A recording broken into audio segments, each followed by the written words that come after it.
Maintenant, à cette enquête sur la RDC, une enquête menée conjointement par TV5 Monde, RFI et The Financial Times. Des milliers de pages analysées sur les résultats provisoires de la présidentielle.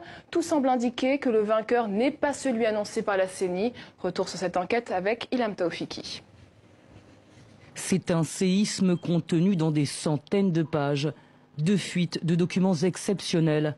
D'un côté, une base de données vraisemblablement téléchargée depuis le serveur central de la CENI, la commission électorale. De l'autre, des documents de compilation de la CENCO, la conférence épiscopale. Toutes les données convergent, et si elles disent vrai, le vainqueur de l'élection présidentielle n'est pas Félix Tshisekedi. La CENI le crédite pourtant de 38,5% des voix le 10 janvier, en pleine nuit. Et proclamé provisoirement élu Monsieur Tshisekedi Tshilombo Félix. Dès le lendemain, ces résultats sont contestés, d'abord par la puissante conférence épiscopale, la CENCO. Nous constatons que les résultats de l'élection présidentielle, tels que publiés par la CENI, ne correspondent pas aux données collectées par notre mission d'observation à partir des bureaux de vote et de dépouillement. La CENCO et ses 40 000 observateurs déployés à travers le pays ont fait un comptage parallèle. Les évêques disent connaître le nom du vainqueur, mais se taisent. Les données de la CENCO, auxquelles nous avons eu accès, elles, sont parlantes. Avec 62,8% des voix, le vainqueur serait Martin Fayoulou, comme il le clame depuis plus d'une semaine. Derrière, le dauphin de Joseph Kabila, Emmanuel Ramzani Shadari. Et en queue de peloton, Félix Tshisekedi. La compilation de la conférence épiscopale ne porte que sur 42,92% des suffrages, mais selon cet expert, elle est représentative. La CENCO a utilisé deux types de technologies. La technologie de l'échantillonnage, qui est utilisée par ailleurs par les instituts de sondage, et une méthodologie plus massive qui consistait à rassembler le plus de PV possible à travers ses observateurs. Je pense que la CENCO avait une juste approche des résultats de l'élection. Comparons désormais les données de la CENCO aux 2000 pages attribuées à la CENI et qui portent sur 87% des suffrages exprimés. La corrélation est quasi parfaite. Exemple, capitale-province de Kinshasa. Selon les documents attribués à la CENI et à la CENCO, Martin Fayoulou obtiendrait un peu plus de 73% des voix. Même scénario pour l'Ituri. 85% pour Martin Fayoulou selon les données attribuées à la CENI. 82% selon les documents de la CENCO. Des pourcentages bien loin des résultats proclamés, officiels. Entre les résultats qui sortent de ce listing informatique et les résultats publiés par la CENI, il y aurait eu des mouvements de voix qui porteraient sur 3 millions de voix.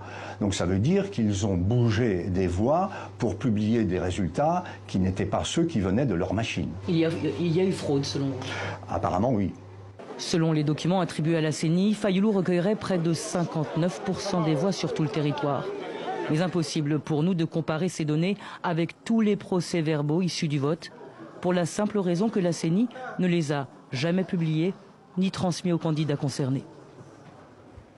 Et sachez que la commission électorale mise en cause par cette enquête s'est refusée à tout commentaire sur ce qu'elle appelle des fake news. Ilham Taoufiki, grand reporter à TV5 Monde, nous a rejoint. Bonsoir Ilham, vous avez participé à cette enquête. Racontez-nous le film de cette enquête. D'abord, nous n'avons pas travaillé seuls, nous avons travaillé en étroite collaboration avec RFI et le groupe d'études sur le Congo. On a d'abord reçu un premier document de 4 pages, une sorte de synthèse, de photographie des résultats au niveau national, un document qui nous est présenté comme émanant des données de la machine à voter du serveur central de la CENI. Sur ce document, on peut voir donc les 21 candidats, des données, des informations personnelles, puis les résultats nationaux, donc 59,42 pour Fayoulou, 18,97% pour Shadari et 18,54 pour Tshisekedi. Ces documents nous sont donnés par une source proche de la coalition d'opposition Lamouka qui soutient Martin Fayoulou. Là, à ce moment-là, on est dans un contexte assez particulier. On est avant la proclamation des résultats. Partout circulent les chiffres de la CENCO par voie diplomatique. Les journalistes ont ces informations, mais elles ne sont pas rendues publiques.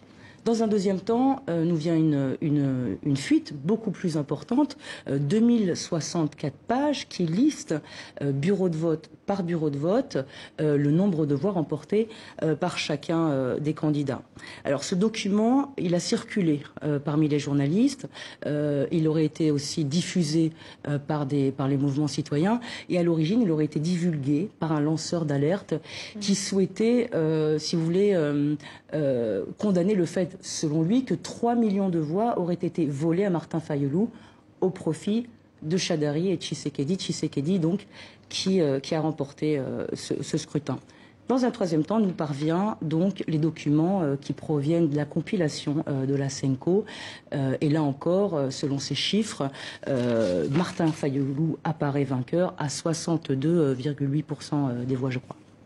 Alors ces révélations, en tout cas, ont suscité de nombreux commentaires. On écoute la réaction d'un cadre de l'UDPS, parti de Félix Tshisekedi, proclamé vainqueur de la présidentielle. Les RFI, TV5, d'autres chaînes internationaux ont fait la publicité de M. Fayulu pendant la campagne et après la campagne, nous savons. Mais ici, nous sommes nous sommes à la Cour constitutionnelle et la Cour constitutionnelle doit dire les droits. Et c'est les droits-là ce qui sera dit sera opposable à tous.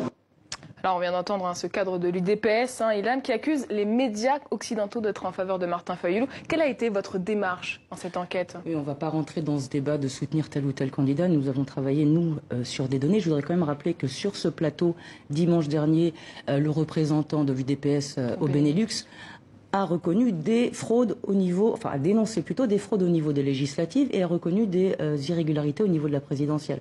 Bon, des irrégularités qui ne remettent pas en cause la victoire de leur candidat Tshisekedi. Revenons, nous, à notre méthodologie. Donc, avec RFI et le groupe d'études sur le Congo, il nous a fallu d'abord authentifier, si vous voulez, le document de 2064 pages. Pour ce faire, la seule façon de procéder, c'était de rassembler toutes les pièces dont nous disposons, c'est-à-dire des PV d'une centaine de bureaux de vote, et les comparer à cette base de données de la CENI. Et à chaque fois, les résultats par candidat, le nombre d'inscrits et de votants sont conformes ou très proches de la base de la CENI. Ensuite, une fois ce document authentifié, nous l'avons comparé au document de la Senko. Et là, le groupe d'études sur le Congo vient de terminer ce travail qui est assez titanesque et devrait publier ses conclusions sous peu. Alors les résultats de cette enquête, de votre enquête, sont à retrouver sur notre site internet tv5.com. Merci Ilham pour toutes vos explications.